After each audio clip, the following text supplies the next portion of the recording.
Marcos, capítulo 12. Marcos 12, versículos 1 a 12, diz assim: Depois entrou Jesus a falar-lhes por parábola.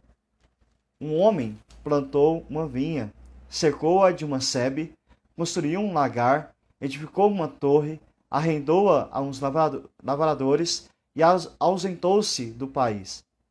No tempo da colheita, enviou um servo aos lavradores, para que recebesse deles dos frutos da vinha.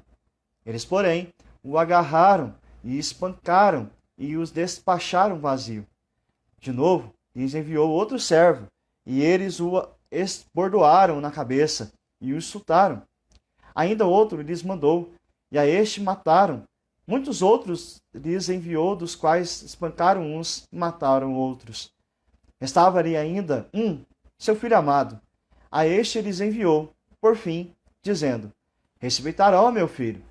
Mas os tais lavradores disseram entre si: Este é o herdeiro. Ora, vamos, matemo-lo, e a herança será nossa. E agarrando-o, mataram-no e atiraram para fora da vinha. Que fará, pois, o dono da vinha? Virá, exterminará aqueles lavradores e passará a vinha a outros. Ainda não lestes essa escritura? A pedra que os construtores rejeitaram, essa veio a ser a principal pedra, angular. Isto procede do Senhor, e é maravilhoso aos nossos olhos. E procuraram prendê-lo, mas temiam o povo, porque compreenderam que contra eles proferia esta parábola. Então, desistindo, retiraram-se. Só para a gente recordar um pouco, quando nós vimos a parábola dos dois filhos, em que um disse que iria obedecer, mas não obedeceu, e o outro disse que não faria, mas se arrependido fez. Aquela parábola dos dois filhos está nesse contexto também, da parábola dos lavradores maus, em que Jesus está diante das autoridades religiosas em Jerusalém e ele estava sendo questionado sobre a sua autoridade. Aí lembremos que Jesus jogou uma outra questão para os escribas, para os fariseus, para os principais sacerdotes. Ele jogou a questão de João Batista. E João Batista, ele era de quem? A autoridade dele era de Deus ou era dos homens? E aí eles ficaram sem resposta no momento. E aí Jesus conta a parábola dos dois filhos, mostrando que a liderança religiosa de Israel não falava que obedecia a Deus, mas não obedecia a Deus de fato, enquanto os ímpios, os pecadores, os marginalizados por eles, que não obedeciam, falaram: não vamos te obedecer, mas se arrependeram, ouviram a mensagem de João Batista, ouviram a mensagem de Jesus, se arrependeram e aceitaram o reino de Deus e passaram a viver em obediência. Na continuidade desse embate, Jesus conta esta parábola. E essa parábola teve uma aplicação muito clara. Talvez entre as parábolas que Jesus contou, essa aqui seja uma das que os ouvintes ouviram e na hora compreenderam. Tanto que para ver aqui a revolta dos líderes querendo prender Jesus, porque compreenderam que ele estava se referindo a eles. Só para a gente entender um pouco aqui a história e fazer algumas aplicações para nós. Aqui então Jesus vai narrar uma parábola de um homem que tinha uma propriedade e que resolve plantar vinhas, pés de uva. E ele planta, ele providencia tudo naquela vinha, uma proteção, contra, por exemplo, ele coloca muros para evitar que animais adentrassem na sua propriedade, ele coloca um lagar para que de fato tenha um espaço produtivo, ele coloca uma torre de vigia que servia tanto para os lavradores residirem, como também para vigia contra ladrões. Então ele preparou tudo. Ele realmente investiu naquela propriedade, naquela vinha, para aguardar o tempo da colheita. E aí o texto diz que ele se ausentou daquela terra, se ausentou até mesmo do país, não estava mais ali, mas ele deixou lavradores ali. Como se ele tivesse arrendado aquela terra àqueles homens para que ele pudessem cuidar, cultivar a terra, e no tempo da colheita eles receberiam o lucro deles e o proprietário também teria a sua parte. E esse era um investimento a longo prazo. Não, a colheita de uva não era rápida. Quando se plantava, iria se obter lucro mesmo só depois de 5 anos. Então, ele foi feito esse investimento, ele se ausentou e chegou o tempo oportuno, então, para ter o seu lucro, para a colheita da vinha. E aí ele envia um servo: ó, vá até lá e colha a minha parte que é devida. Mas quando o servo chega lá, os arrendatários, né, os lavradores, não trataram bem. Agarraram ele, espancaram ele e mandaram de volta a seu senhor. Porque os arrendatários queriam lucro para si mesmos. Talvez tivesse pensado: isso aqui é nosso. Já tem muito tempo que ele está ausente. Nós tomamos conta. Nós vamos fazer do nosso jeito. Então, essa terra é nossa. E aí, o proprietário envia o outro servo. E com o mesmo pedido: me dê a parte devida, me dê o meu lucro. Mas também bateram nele e voltou com mãos vazias. Depois de algum tempo, ele envia um terceiro servo. E outra vez, os lavradores não pagaram o valor devido e violentaram este servo ao ponto de matá-lo. E assim seguiu, servo após servo que foi enviado. Ou ele era espancado, ou ele era até morto. E aí então o proprietário entendeu que o fato que aqueles lavradores estavam achando que eles eram donos da terra. Então ele resolve enviar o seu filho. O texto coloca como filho amado, mas dá a ideia também do seu único filho.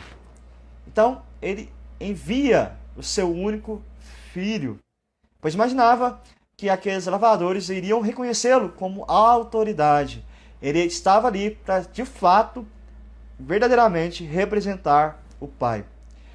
Todavia, quando os lavradores viram o filho se aproximar da vinha, possivelmente eles pensaram o seguinte: opa, quem está vindo é o filho. Talvez ele está vindo reivindicar a parte da herança dele. Possivelmente o pai morreu, por isso ele veio. Então, nesse pensamento, eles se basearam no costume que havia. Por exemplo, se o dono da propriedade morresse e não tivesse herdeiros, aqueles que tinham arrendado a terra se tornavam os verdadeiros donos. Então eles imaginaram: o pai morreu, o filho está vindo aí, é o único filho. O que nós vamos fazer com ele? Vamos matá-lo, para que a herança seja nossa, para que toda essa propriedade seja nossa, para que nós vamos exercer o que nós quisermos sobre esta terra. Então, dito e feito, eles pegam o filho, matam ele e jogam fora da propriedade. Há uma outra versão que traz a ideia que eles espancam o filho e colocam ele fora, matam ele fora da propriedade. E aí a paciência do dono da terra se esgotou. Aí foi o limite, né? Aí não dava mais. Além de todos os servos que foram machucados e outros mortos, agora eles mataram o seu próprio filho. E aí Jesus coloca a pergunta: o que o dono da vinha fará? Talvez todo mundo sabia. Naquela hora lá, todo mundo... ele tem que tirar a força daqueles homens de lá, tem que trazer juízo. E foi isso que o dono fez. Jesus coloca que ele exterminará aqueles lavradores e passará a vinha a outros. Sabe o que é interessante? Jesus coloca aqui a ideia no futuro. Ele não colocou no passado como se a história tivesse acontecido. Aí ele já começa a fazer a transição de plena aplicação naqueles dias. Tanto que os líderes religiosos sabiam que a palavra se aplicava a eles.